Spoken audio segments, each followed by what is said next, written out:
4 cameras. There's a reason we have a crowd behind us, but first we're going to start with the Sixth Amendment, and there is a good reason why. In all criminal prosecutions, the accused shall enjoy the right to a speedy and public trial by an impartial jury of the state and district wherein the crime shall have been committed, which district shall have been previously ascertained by law, and to be informed of the nature and cause of the accusation, to be confronted with the witnesses against him, to have compulsory process for obtaining witnesses in his favor, and to have the assistance of counsel for his defense. Today marks the day of the largest, most grossest violation of the Sixth Amendment. That is all I have to say. So we were upstairs and, I can just talk next to you. So we were upstairs and Eric Parker was on the stand. There was another objection. The judge says, we will not be wasting any more time with this with sidebars. Marchese asked him, so what direction you were looking? He's like, I was looking forward and up and to the right. The judge herself calls a sidebar, and Eric Parker is ripped from the stand and no longer allowed to testify. There will be no cross-examination. There will be no jury questions, and court is done for the day. What happened to the one jury question we saw pass? There was one jury question. I can tell you that the jurors were shocked and appalled, I hope. And one juror wrote a question, the judge read it and threw it down and walked out. I would be surprised if we come back Monday and are allowed to hear Scott Drexler take the stand. I would be surprised she doesn't call this a mistrial first thing Monday morning. Now I'm going to open this up to everyone behind me because I think we need to have everyone's opinion on exactly how this went. Their voices. So who's ever going to take the next one? John, let's hear from you. Oh, here's Shauna first, yeah. My retried 3 times. Every time they tried to raise the question that Eric would say who was up on the mesa with snipers pointing rifles at them. We knew that that's what was up there. He was not allowed to even mention the mesa. He wasn't allowed to mention the telescope that he had that they could see the snipers from. They said that the prosecution totally objected to everything, and everything was sustained every single time by the judge. And the problem with that is that they will not allow any of the BLM or any of the agents to be found guilty of doing anything. Even the suggestion of it says that it would absolutely create a nullification, and they are not going to allow that. They will never have it in this court. Maybe I'll just say one thing about what Eric Parker saw. At that time I had a set of 10 by 60 Zeiss binoculars. Anybody knows that is the top glass in the world. Not only could I see the snipers, but I could see they were in prone and their rifles were on tripods. They were ready to go. That wasn't being allowed to be heard, though. Today is one of the most biggest gross injustices I have seen in any of these courtrooms since I've been doing court observing for multiple years. Today, they won't even let a defendant testify. He didn't get even an hour of testimony out with multiple objections on things that even he would testify and say such things as, what did you see? And he said, I seen things. He couldn't even mention the BLM trucks because they objected to it. We watched the videos of the BLM trucks. The jurors knows they were there. The jurors know that there was BLM agents there, but Eric Parker is not even allowed to talk about this stuff. There is just on and on of misconduct of this court and this judge, and today is a sad day for the American people, and there should have been more people here watching this. I'm going to pass this on to somebody else, whoever wants to say something else. Yeah, I hope the jury sees through this, the judge and the prosecutor. They live in fear that the jury is going to know the truth, and the fact that they might nullify, that they might vote their conscience is something that they just don't want to let it happen. It's just innocent. It's just, well, it doesn't have to be nullification, but they have to be able to use their judgment, and they can't when they don't see the truth. What did the judge say about nullification today? Do you recall that? Not allowed in her court. Not Not allowed. She's not allowed to speak about it to the jury. This woman is out of control. She's letting the prosecution dictate to her what they want done, and she kowtows to them. She's inept. She doesn't even look educated. She's a disgrace. This is an outrage. These defendants have not been able to help themselves or put on even the most basic defense. I came here because I kept hearing this stuff. You can't believe it unless you see it. We need more of a presence down here, and they need to know the country is watching, and they need to follow the Constitution, or at least the basic tenets, and let these people put on a defense for themselves. And Sheila, where did you come from real quick? I'm sorry. I came down from Eugene, Oregon 2 days ago, and it's a shame. This is a travesty and an outrage. I wouldn't have believed it if I hadn't seen it myself. Thank you. I am Neil Walper from Los Osos, California, Little Paradise. These judges, like Navarro, serve on good behavior for life. And it's high time a judge like Navarro is impeached and kicked off the bench. What she's been doing and perpetrating in this courtroom is absolutely outrageous and flagrant violation of any kind of fair trial. Our ability, she is dragging the U.S. justice system through the mud. Yeah. And we are losing and developing a horrible disregard for our own justice system. They are losing our consent due to the conduct that Navarro was showing in this trial. How would you compare her to Anna J. Brown? Well, yes, as you folks may know, I had some experience with dear old Anna. We started calling Anna Brown the Queen of Hearts, or the Red Queen up there in Portland. But quite honestly, she's looking quite benign now compared to Navarro.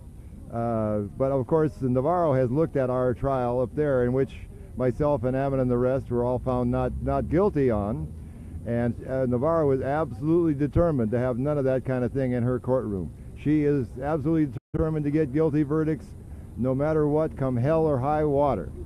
And her bias and her teamwork with the prosecution is so absolutely flagrant that it is mind-boggling. So I'll say once again, these judges serve their time on good behavior, and Navarro very, very much so is a candidate for impeachment. Thank you. I have one more thing to say. If there are any judges or anybody who is in the know about how a real trial is supposed to happen, they need to come down and do a peer review of this woman's performance. We need you. Also, media, you have to come in and look at this, even if you are against the Bundys. I don't care. You need to come in and see what's happening to this system. So any judge, somebody, come do some peer review on this very much out of control judge, supposed judge. Her tour is completely broken. I just want to go back into my notes just a little bit. When Myrie says, for Eric Parker to say, I saw BLM officers raise weapons, is not, saying that provocation is not a defense. When an officer points a gun at you, you have no right to defend yourself by pointing any gun back towards him or any other way. So a provocation from an official that we believe is not a legitimate official is no reason that you can defend yourself. And so they left no self-defense, and they said all of that would be jury nullification, and they're not going to allow that. Now, Sean, real quick, didn't the judge ask for other witnesses? She did ask him for other witnesses, and they were not prepared for any other witnesses. All the witnesses that were proffered yesterday were totally stricken. They were not allowed to say anything. Even the news people that were there, Dennis Michael Lynch, Shannon Bushman, none of these guys were allowed to testify, and they're heartbroken because they want to tell the truth. We want the truth, and there is no blind justice here. There is no justice, period. This is all a railroad job to put these men into prison, and it is disgusting. Everybody here is absolutely in shock and ready to throw up. It's just sickening. One thing we know, the truth is the government's biggest fear here. It is. The truth is the government's biggest fear. And I don't remember exactly the quote Ammon Bundy said, but he said something about truth is the easiest thing to see. And sunlight is the best disinfectant. That's right. That's right. Sunlight is the best disinfectant. The government is fearful of the truth here, and that's exactly what we've seen here today. They don't want the truth out there. Eric Parker, Scott Drexler, these defendants were there. They should have the right to be up on that stand, telling their side of it. And we've seen that Eric Parker today got removed from the stand, and he was stunned. He was shocked. Eric Parker was crying afterwards. and he's a strong guy, but he's trying to fight for his life here, and he's not allowed to do that. He's not allowed to defend himself. The biggest, most grossest injustice I've ever seen in this court to the American people. We need people down here Monday morning, as many as we can get down here. We need more than 35 people. We need 100 people down here. And just in case people don't realize the effect of all the millions of dollars that have been used on this trial, something was put into perspective for me. The judge is in control of the entire budget for the defense and the prosecution. Now, they testified that there was 410 people down in that wash. I'm sure there are many that are willing to testify, and as a matter of fact, I know there are, and they're not letting them come in. And the judge is in control of the budget of all the evidence that they can use and put through. So she's pulling all the strings here, and it's not good for our country. You need to get out here and witness it for yourself. Definitely not a separation of powers. All Americans. All Americans down here. We need everybody down here Monday morning. I don't think if there's, oh, you want to say something? One more thing, yes. real quick. President Washington said, if freedom of speech is taken away, then dumb and silent they may be led like sheep to the slaughter. The American people are being slaughtered right now. They are being slaughtered. Absolutely. They are. Amen. This is a question for Andrea. I'm coming over. I've got to say first that it's so amazing to have this many people and have all of this perspective brought out for you guys, and I'm so glad that we could experience this together. It was a very emotional time up there. What Eric was saying when he was pulled off the stand, he said, "What direction were you looking?" And he said, "I was looking straight forward and up and to the right." What they are objecting to is he talked about snipers. There was snipers. There was someone that showed him binoculars that showed him those snipers, and he was not allowed to say that. He tried at first to say he was looking at a truck of people with plain clothes. They said he could actually say that. That was objected to, sustained. And he said, "Well, what direction are you looking in?" And he's like, "I was mainly looking forward and up and to the right."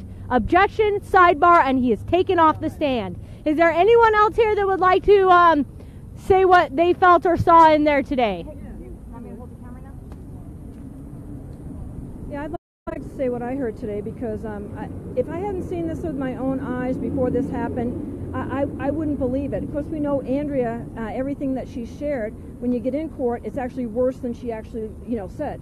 It's absolutely amazing. Like the other day, the last trial, 14 of 16 defendants weren't allowed to testify. 14 of 16. And the government said it's because there was an ongoing investigation and they were unindicted co-conspirators, and therefore their testimony would be unreliable. And then the other day he says, "Oh, we've never alleged that the other people were unindicted co-conspirators." Yes, you have.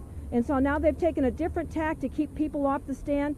They didn't just eviscerate the defense; they have completely obliterated all of it. To do this to Eric Parker should wake you up that this is no longer the America that you were raised to believe it is. This is a communist regime.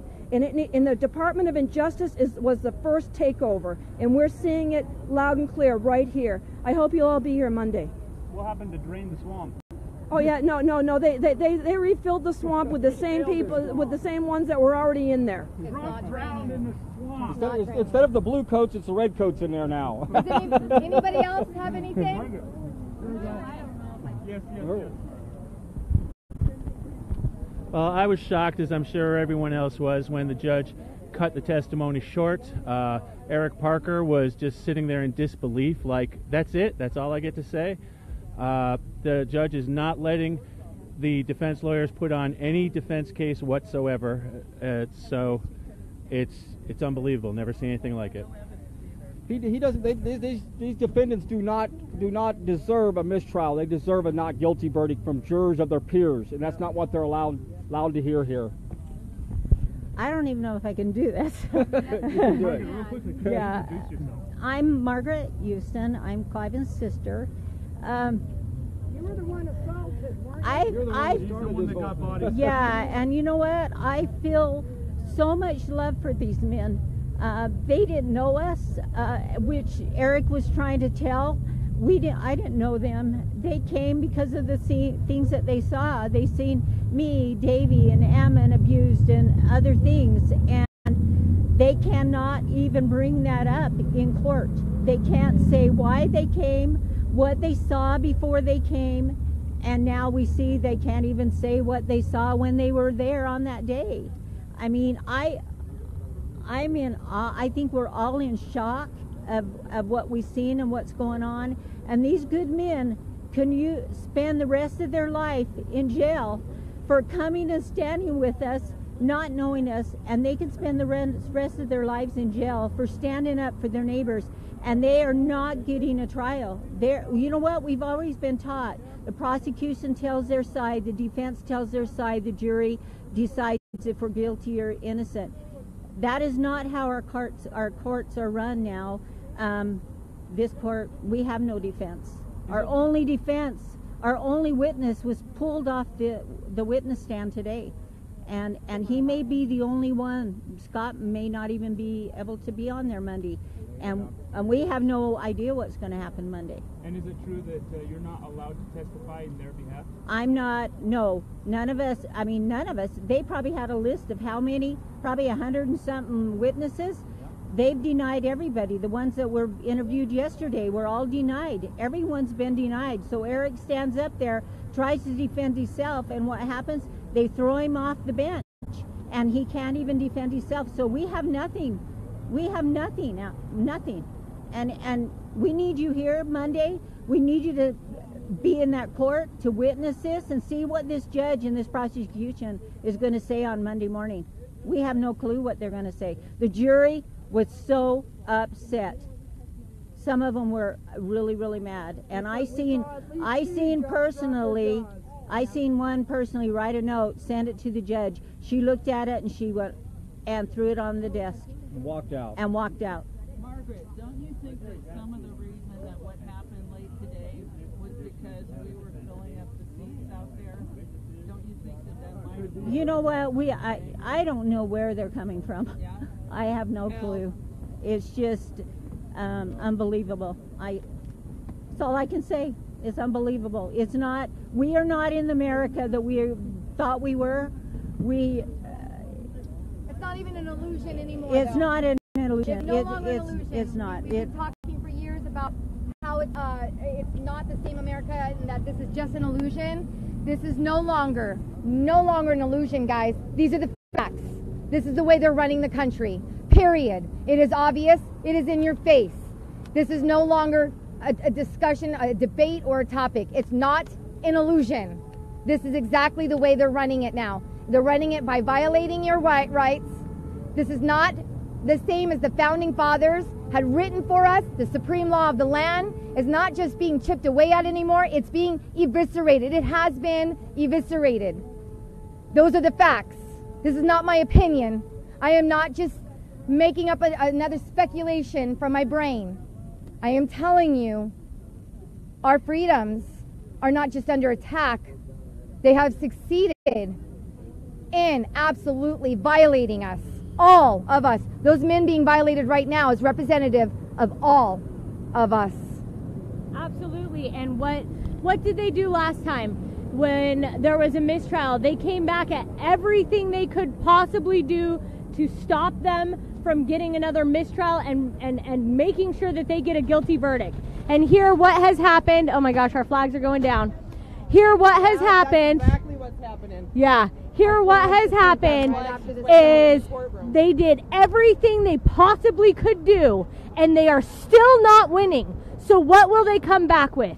Will they come back and just say, oh, you know, they've disappeared in our court, in our jail system. We don't know where they are, and we can't get them to a courtroom. What is the next step here? Because everything I have seen, they are pulling out all the stops, and the media is not here. The media is not in the room. They're not reporting on this. We are the only people out here.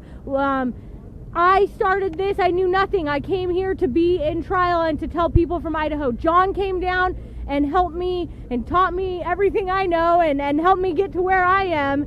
And, you know, all of these people like Mo and like John and myself that travel around to help you get the information out. That's the only way we're doing this. That's the only way that we even know what's going on. Our Constitution is gone. If you saw BJ Sloper's video the other day when he threw the Constitution on the ground, I agree. The Constitution is no longer law of the land, and it's about, as you know, They trot it out when it's convenient for them. Only convenient for them. exactly. Convenient when That's all I've to got. help them violate you further, to violate another right of yours. So a lot of times what I've seen from the elite, so to speak, is when you have a violation against one of your rights, they will use another part of the Constitution and somehow word that and twist the words of that part of the Constitution in order to help them justify the violation of your right, which is irrelevant. It's an irrelevant part of it. I've seen it over and over again. And that's exactly what we're seeing in court today. Actually, I don't even think there was any part of the Constitution being used against anybody, just the gross negligence and violation of their rights, of all of their rights, any defense rights whatsoever, or rights to speak for oneself. A lot of people are asking questions on how can they help. If you could put I would love to about say. InfoWars and how if everybody sent a message to InfoWars to get on top of this and stay on top of it. Not InfoWars, yes. Please come. I begged you guys last year. I don't know if you ever saw my messages. I was nobody to you. I'm still probably nobody to you. I don't care what I am. I am a person. I'm an American. I am asking for alternative media that has been doing this longer than me. I am asking for all alternative media. This is a call out, straight up, right now. I am calling out Americans to be Americans and stand here, not just to witness this, but say no more. Witness in court or stand down here with David Fleeman and protest this. I am calling out all alternative media right now. This is where you need to be. I know Antifa's not down here. I get it. I get there's other problems. I understand. But this right here is setting precedents, setting the precedents to continue to violate you, me, them, all of you. This is setting precedents. Alternative media, we need you here now. I am calling you out. You have the weekend. Please drop everything. I'm sorry about your stories, but we need you here to cover this story. You've done better than me for years. I've been watching you for years. I have been watching you for years. And it's because of you guys that I've been inspired to do the right thing and stand by my neighbor. I was nothing. And I need you. I need all of you. Because you're the only media for us. The only media that we have left. So I need you here. We need you here. We have a jam-packed weekend. We're going to have some roundtable talks later tonight, and we're going to probably have some more talks tomorrow. We also have Camp Liberty with Lysander Spooner. We need everybody to show up there. Saturday at 12 o'clock. Saturday at 12. What time is it? 6 o'clock in the evening. Everyone's welcome.